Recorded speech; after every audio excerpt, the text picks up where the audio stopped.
Hi friend, I am Ripon Video. Ripon মিয়াকে কে না চেনেন? তিনি এখন সামাজিক মাধ্যমের পরিচিত মুখ।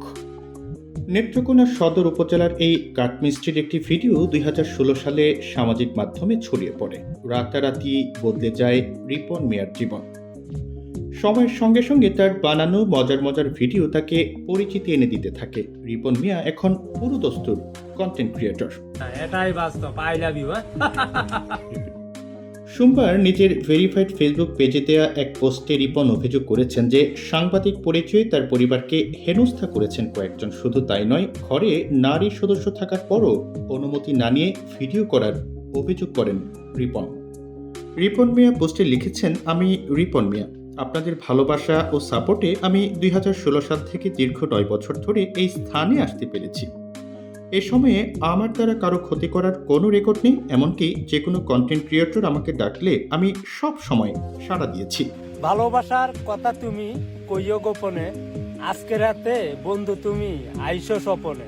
ঘটনার বর্ণনা দিয়ে পোস্টে আরও লেখা হয়েছে, আজ সোমবার ঢাকা থেকে কয়েকজন টিভি সাংবাদিক আমার বাড়িতে এসেছিলেন। তারা কারো অনুমতি না নিয়ে আমার পরিবারকে ভিডিও করতে থাকেন এবং দূরে ক্যামেরা রেখে উল্টা পাল্টা প্রশ্ন করেন। এমনকি পরিবারের নারী সদস্য ঘরে থাকা সত্ত্বেও তারা অনুমতি না নিয়ে ঘরে ঢুকে যান। রিপন মিয়া আরও লিখেছেন, আমি সবসময় বলে এসেছি যে আমার শিক্ষা নেই, পড়াশোনা করতে পারিনি। স্বাভাবিকভাবে আমার পরিবারের কোনো সদস্যই শিক্ষিত নন এবং কখনোই তারা মিডিয়ার মুখোমুখি হননি। আমি কোনো সময় আমার পরিবারকে ফেসবুকে দেখিয়ে টাকা আয় করতে চাইনি। সাবজেক্ট যদি সিঙ্গুলার হয়, ভার্বের পাশে ইয়েস বাই এস বসে।